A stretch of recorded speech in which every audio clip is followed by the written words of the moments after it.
En RCR presentamos Hablemos de Políticas Públicas. Entrevistas, comentarios y el análisis especializado sobre los diseños, gestión y la evaluación de las políticas públicas en el país. Con la conducción de Gustavo Nakamura. Hablemos de Políticas Públicas.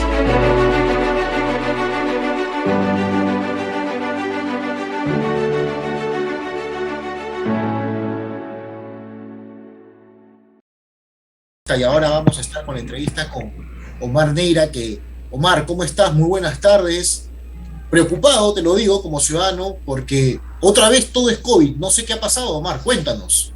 Hola Gustavo, gracias por la invitación. Siempre es un placer de conversar contigo. Sí, efectivamente ahora, no en esta semana, sino hace unas 6 semanas, hay un incremento importante en el número de contagios. Era previsible, esto lo habíamos advertido, se manifestó también en enero y febrero.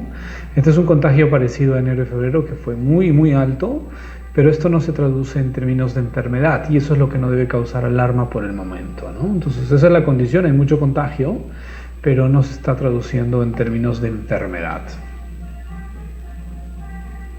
Ok, entonces, Omar, no es para preocuparnos, porque mira, te voy a decir algo. Tú sabes que siempre hablamos, como decimos acá, con las manos abiertas y siempre con la transparencia, ¿no?, del caso. De hecho, bueno, yo ayer tuve el gusto de verte en un programa político. Yo decía, pucha, Omar se lanza a la política. Dije, está bien. Necesitamos gente seria en la política y me alegraría si así fuera. Pero más allá de eso, Omar, la situación es que los colegios, hay regiones en donde he visto que han suspendido clases. Los colegios están respondiendo, algunos mejor que otros, es cierto, ¿no? Algunos, hay contagios de niños, ¿no? Es normal. Por ejemplo, el caso mío, mis hijos, ahora me he enterado que están positivos, porque por eso estamos un poco aislados, pero bueno, el colegio les tomó la prueba y están, y bueno, pero están con síntomas menores, un poquito más, menos, pero no hay que alarmarnos. Yo la verdad percibo que hasta los padres, ¿no? Uy, tiene COVID, ahora, ya. No, otra vez cierren todo virtual, o sea, no lo sé. Creo que al contrario, deberíamos, me parece, ¿cuál es tu opinión ya como experto, de trabajar con el COVID, acostumbrarnos a vivir con COVID? No digo que estemos todo el tiempo infectados, pero creo que es una nueva normalidad que no deberíamos extralimitarnos, porque ya no estamos hablando de temas, ya no hay muertes por ese nivel tan bruscamente que tuvimos antes, y creo que la nueva normalidad implica vivir con COVID. ¿O me equivoco, Omar? Sí, eso lo habíamos previsto hace más de un año, que tendríamos que aprender a convivir. La clave es esa, aprender a convivir, y esa significancia de aprender a convivir significa que esto es muy contagioso. Esto es endémico en este momento y yo creo que va a durar muchos años, y 2 o 3 veces al año vamos a tener olas de incremento de contagio, pero esto parece que no se va a traducir en la población en enfermedad, salvo los vulnerables. Ese es un concepto a tener en cuenta, y bajo esa mirada, a ver, los colegios o las escuelas, me parece imperdonable que se siga cerrando como excusa que protegemos a los escolares. Con 2 años de cierre no se terminan de abrir. Se ha demostrado grandemente en el mundo, y en Perú la realidad lo demostró, algo que nos criticaron muchísimo, Gustavo, y contigo hicimos muchas mesas de trabajo a nivel de organización tuya y el Congreso, y ya está, un año después los colegios no son centros de contagio, no son centros de enfermedad, y habría que avanzar. Entonces seguir cerrando colegios bajo cualquier óptica me parece criminal. A ver, si es que hay un tema de paros, pues pongo el ejército en los colegios y protejo a los chicos, pero los chicos no pueden parar. Esto es metafórico, sí, pero dale, en este país los padres no se indignan por eso, la sociedad no se indigna, y el gobierno hace lo que quiere con la educación bajo el esquema que te protejo. A ver, yo creo que la pandemia pasó, ¿sí? Yo creo que la pandemia pasó en su fase crítica. Hoy estamos en una fase endémica y hay que avanzar a convivir como otras enfermedades. Hoy retuiteaba unos datos de Juan Carvajal. Está muriendo muchísima gente por cáncer, por diabetes, por todo lo demás en las casas. Y eso no estamos mapeando y eso es impresionante en este país, ¿no? Pero dale, intentaremos seguir siendo una voz distinta a la narrativa oficial, en base a evidencia, no por tratar de ser oposición o ser distinto a la narrativa oficial, es por la información que uno maneja, que no quiere decir que es la única y es la verdad, pero a la que yo accedo me dice esto, que esto ha pasado, en este momento por lo menos eso implica y que la normalidad debería regresar y proteger a los vulnerables. Eso parece ser la clave, ¿no? Interesante, Omar, lo que acabas de decir, proteger a los vulnerables. Y otra vez la pregunta, ¿no? Porque hay que educar a la gente. ¿Quiénes son los vulnerables, Omar? Para que la gente le quede bien claro, por favor. Por ejemplo, esa es una chamba que el MINSA tendría que haber hecho en 2 años, pero no sé si tú, pero yo no lo he escuchado. Nunca han hecho una conferencia de prensa, una publicación, un comunicado para decir qué es vulnerabilidad y quiénes son. Porque eso es en base a datos. Y ese es un trabajo que tiene que hacer el ministerio. Yo te puedo decir de la investigación, de lo que sale en el mundo, por dónde va. La edad, la mayoría de edad, 80 para arriba, 70 para arriba, te hace vulnerable. La edad es el primer factor de riesgo. Y esos datos hay que corroborarlos con los datos oficiales del MINSA, pues, ¿no? Pero no podemos hacer desde afuera, yo no trabajo en el Estado como para hacerles el trabajo, pero tienen que ver. Otro caso es el sobrepeso. Entonces, vulnerabilidad, edad más sobrepeso, diabetes, hace una persona vulnerable. Y hay que enfocarnos en proteger a ellos. Ellos son los que deben ser el foco de una política pública en esta post-pandemia para proteger, así como ha sido en influenza, neumococo, deberíamos enfocarnos a ellos, no toda la población. Hoy toda la población no necesita la atención de COVID, salvo los vulnerables. Bien interesante lo que acabas de mencionar, Omar. ¿Quiénes son los vulnerables? Ya nos quedó claro. Entonces, para nosotros también cuidarnos sobre ello, ¿no? Y trabajar adecuadamente sobre este tema. Ahora, Omar, dejemos un lado, es cierto, hay incrementos de COVID, pero ya el gobierno está anunciando que estamos en una cuarta ola. Yo no sé si es cuarta, quinta, sexta, ya no sabemos, pero para ellos es cuarta ola, ¿ok?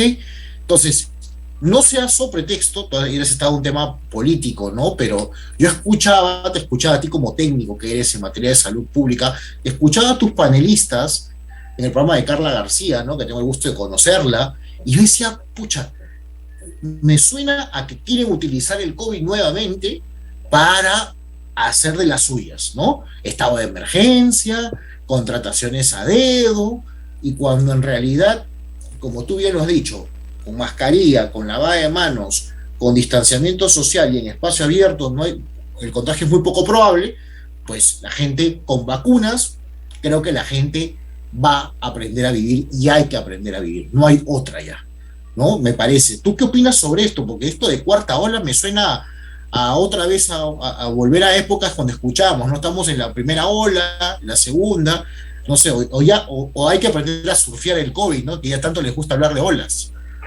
El martillazo, el guayno y el martillo y todas esas historias. Mira, yo creo que a los políticos les encanta jugar al show de la salud porque venden temor y sobre eso lanzar. A ver, para mí no es extraño que lo que sucedió ayer a las 6, 7 de la noche declaran cuarta ola, fácil le hacen una fiesta y sería espectacular, y ahí nomás sale la viruela del mono. A ver, este paciente tenía 10 días. Clínicamente ya podían advertir. ¿Por qué hace 10 días nos dijeron tenemos un caso probable? No, porque han esperado el momento propicio, porque hoy había políticamente el tema del paro, el tema de Pedro Castillo, etcétera, etcétera. O sea, esto se usa políticamente. Para mí, más allá que hay un incremento de contagios real, pero no de ahora, el incremento es hace 6 semanas. Yo he publicado hace 6 semanas, más o menos, Gustavo. O sea, a mitad de mayo dije, se viene un incremento de contagios de COVID. Con los pocos datos a los que accedo. Y ahí está, o sea, finalmente hay que plantear hipótesis en base a la ciencia, evidencia, y funciona. Lo de la viruela del mono salí también a decir, a ver, esto es show, existe un contagio, es extraño porque está de África, pero pareciera no más allá. Hoy hay la evidencia, tú que vienes de Europa, hubo 2 fiestas grandes, importantes, se ha asociado a la transmisión sexual, especialmente en homosexuales, en estas fiestas, y a partir de ahí se ha diseminado, o sea, Y es esto, pero esto no es una pandemia, el tema de la viruela del mono, pero aunque les encanta jugar el show, ponen unas fotos catastróficas, me parece que ahí la prensa tiene responsabilidad de poner fotos y fotos. No, o sea, seamos responsables. Informemos cómo es. Este caso podría haberse informado hace 10 días, pero lo hicieron ayer, coincidentemente con todas estas circunstancias políticas del Ejecutivo, ¿no? Entonces, que no da ni para adelante ni para atrás, o va para atrás y no para adelante, y sobre ese concepto les encanta. Y sí, a mí en esta última etapa me llama mucho la atención el comportamiento de la sociedad. Yo le estoy llamando la hipnosis colectiva, ¿no? Estoy sufriendo mucha agresión por dar opiniones discordantes, mascarillas, vacunas, que no hay cuarta ola y todo eso. Yo estoy discrepando mucho de la política sanitaria de este gobierno, como lo fui con Vizcarra, como lo fui con Sagasti, no por ser discrepante, sino porque la evidencia te decía otra cosa. Y sobre ese concepto, creo que así como vamos, van a seguir usando el temor, y tú ves poblaciones muy bien educadas que siguen atemorizándose por este mensaje que me parece equivocado e irresponsable. Muchas gracias, Omar. Interesantísimo lo que acabas de mencionar. Y claro, si tú no eres, acá no es que tú tengas un color político, ¿no? O sea, es científico nada más, seguimiento a los datos que se tienen, a lo que se avecina, viendo experiencias de otros países, haciendo un monitoreo y seguimiento que el MINSA lo debería hacer, entiendo yo, debería transparentar todas las cifras y a partir de ahí poder tener una política claramente manejable en temas sanitarios y sobre ello. Pero dejemos un lado el COVID, Omar, y si hay una de las cosas que hay que preocuparnos son de otro tipo de problemas. La atención primaria, por ejemplo. ¿Cómo vamos ahí? O otro tipo de vacunación, ¿no? De los niños. La anemia, se ha hablado mucho de que ha aumentado la anemia. El país está complicado en estos términos. ¿Cómo estamos, Omar? Dinos la verdad, como siempre te ha caracterizado, pura y dura. ¿Qué arrojan los datos y qué situación estamos?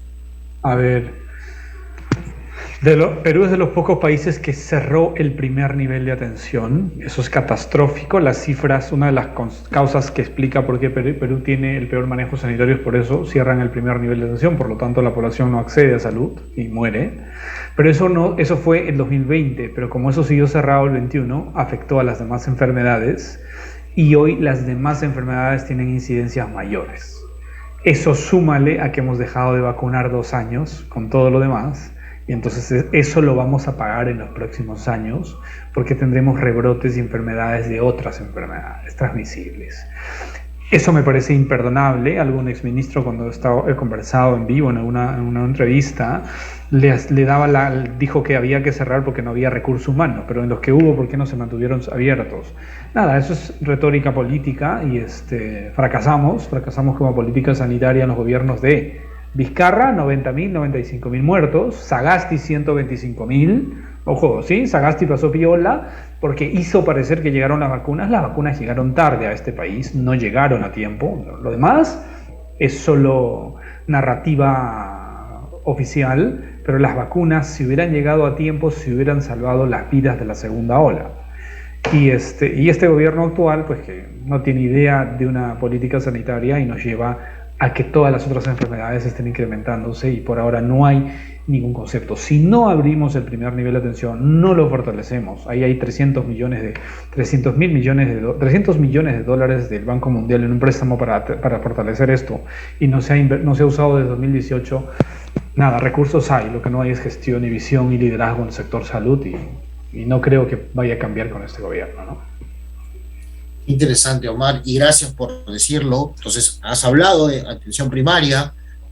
Somos uno de los pocos países que cerró, como tú dices, con el COVID. Hoy las consecuencias que vivimos y la precariedad del sistema de salud. Hoy día yo estuve en un evento donde se hablaba sobre el tema de la descentralización y la gestión por impuestos. Se hablaba de las obras por impuesto y lo demás.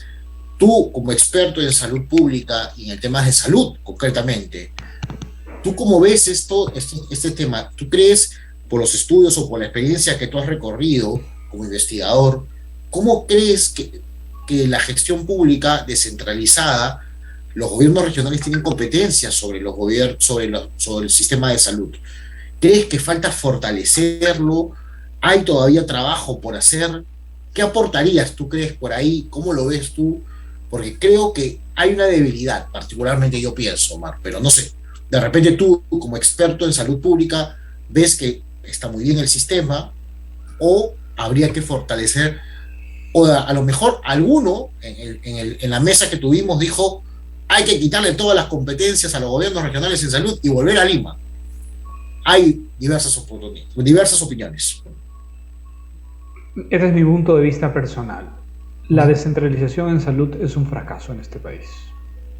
No debió darse de esta manera, sin tener, llámale entre comillas, una escuela de gestores públicos en salud. Te aventuraste a dejarle la salud a quienes no sabían, sin visión y liderazgo de MINSA, sin rectoría, sin un análisis de prestadores y financiadores. Diste el dinero a gente que no sabe gestionar y simplemente se perdió la plata, no tienen idea y la salud está mucho peor porque esa descentralización que no fue técnica adecuadamente y simplemente fue un mensaje político, es decir, entrego la salud a las regiones, fracasó. Y el resultado se vio, digamos, una muestra fue la pandemia, donde los gobiernos regionales no fueron capaces de organizarse y trabajar adecuadamente en mucho de la pandemia con el gobierno central. El MINSA debe tener rectoría, pero el MINSA es prestador, financiador, tiene rectoría, es juez y parte, tiene su salud. Es una locura, es un despelote, se traduce a regiones. Hay que repensar. ¿Yo qué haría? Yo retomaría el liderazgo del Ministerio de Salud, no este Ministerio de Salud, un Ministerio de Salud distinto, que sea rector, que no sea prestador de salud, y haría que haya un verdadero prestador de salud, que son los hospitales, los centros de atención, con una dirección especial o qué sé yo, y separaría y vería el financiamiento. Y lo que haría es que haya intercambio prestacional en todos los prestadores, poniéndole tasas. O sea, tú necesitas una radiografía de pulmón, en cualquiera de los sistemas de presión vas y te tomas, y el financiador es el que paga donde tú te tomaste, donde tuviste finalmente acceso. Hoy día, si tú estás en alguna capital de provincia, llámale a Pomabamba, en Ancash, y necesitas una ecografía, una tomografía, MINSA no lo tiene, pero el Hospital de Salud sí tiene. Creo que ninguno lo tiene, pero estoy siendo gráfico en el ejemplo. Y entonces, pero como eres de salud, pero lo tiene MINSA, o es al revés, no te lo toman y te trasladan a Chimbote. Pero tú tienes ahí en tu propia provincia, porque no hay intercambio prestacional entre las entidades del Estado. Finalmente, tenemos evidencia de que mucha gente fallece porque esto no se da. Y entonces, mientras esto no cambie, discutamos la estructura de cómo debe ser la salud en el Perú. Y irte a la regionalización fracasó. Yo creo que hay que retomar el liderazgo de MINSA bajo este concepto de discutir y intentar prestar una verdadera salud, ¿no?, decente, cosa que hoy no ocurre. Interesante, Omar, lo que acabas de mencionar. Y claro, algunas personas dirán, pucha, Omar nos quiere quitar las competencias, pero evidencias se demuestran que al parecer la descentralización no ha funcionado adecuadamente, por un lado, o por otro lado es porque hemos tenido un MINSA muy débil o políticas claras donde se implementen y el acompañamiento del MINSA sea real, y no solo un acompañamiento, sino seguimiento o sanción a las instituciones que no adecúan a las políticas claras. Pero si no tenemos políticas claras, pues te imaginarás poco o nada harán los gobiernos regionales, encima con la alta rotación del personal que sucede, no solamente en gobiernos locales, en regionales, sino también en gobiernos nacionales, porque claro, eligen un nuevo presidente y prácticamente en algunos ha habido cambios, usualmente en gobiernos, pero hay un establishment que sabemos que se mantiene, y en el buen sentido de la palabra, de expertos, que no hay ese cambio total. Lo que es cierto es que lo que se ha dado en este gobierno es que han borrado a todos, prácticamente, y han entrado personas que o no conocen de la gestión pública, o lo peor de todo es que no están calificados para el tema. Y eso está mostrando la gran debilidad, y más en las regiones no hay personal capacitado en toda su plenitud, pues haces agua por acá, entonces claro, ¿qué esperas, no? No esperes soluciones. Eso también creo que hay que hacer una reflexión que todos deberíamos hacer. Bien, Omar, yo quiero dejar la entrevista porque no quiero abusar de tu tiempo ya, para acabar ¿Alguna recomendación puntual que les quieras dar a los padres de familia? Porque hay padres preocupados por el tema del COVID y demás, pero también ya van a empezar la preocupación las universidades, porque ya se anunció que en agosto vuelven todos a clases presenciales en universidades e institutos. No vaya a ser que por la cuarta o de repente para esa época quinta ola digan sigan todo virtual. Me gustaría algunas palabras tuyas, finales. Sí, Chacho, sobre eso, a ver, la evidencia científica te dice hoy que el grupo de 0 a 20 no enferma. De 100 personas de este grupo que se contagian, 99.98 no desarrollan enfermedad. Importante. Más allá de un pequeño resfrío, una fiebre. Entonces, a ver, primero no tengan temor que si se contagian, no van a enfermar, en su mayoría. Hay que evaluar algún niño o algún paciente vulnerable, más allá que suele ser el inmunocomprometido. Pero las posibilidades de que en un colegio se contagien son infinitamente menores que en una reunión social de las que tiene todas las familias en este Perú. Menos que un centro comercial, menos que cualquier otra actividad. Solo representaría el 5 o 6% de los contagios totales la de los colegios. Y eso no es alto. Entonces, bajo ese contexto, los padres tienen que analizar y decir, oye, ¿qué estoy perdiendo? Estás perdiendo muchísimo cuando tu hijo no va a clases. Por la pantalla no aprende más que un poco de conocimientos. Todo el desarrollo integral de los niños y de los universitarios y de los laboratorios y de todo, podemos pasar hablando 24 horas sobre lo que pierden, no tiene cómo compensarse. En ese análisis de riesgo-beneficio, yo creo que hoy en el mundo ya nadie discute que la presencialidad es el único camino. Hoy ya no hay defensores de la educación virtual. Salvo por ahí algún exministro que últimamente quiso defender algo de la virtualidad y dijo, esto sí funciona, que no hoy, y después ya se cayó. Creo que sería un error insistir en educación virtual en este momento. Así que siéntanse seguros, no enferman a estos chicos, ya los vulnerables tienen vacunas y con eso hay que avanzar. No podemos seguir cerrando las clases.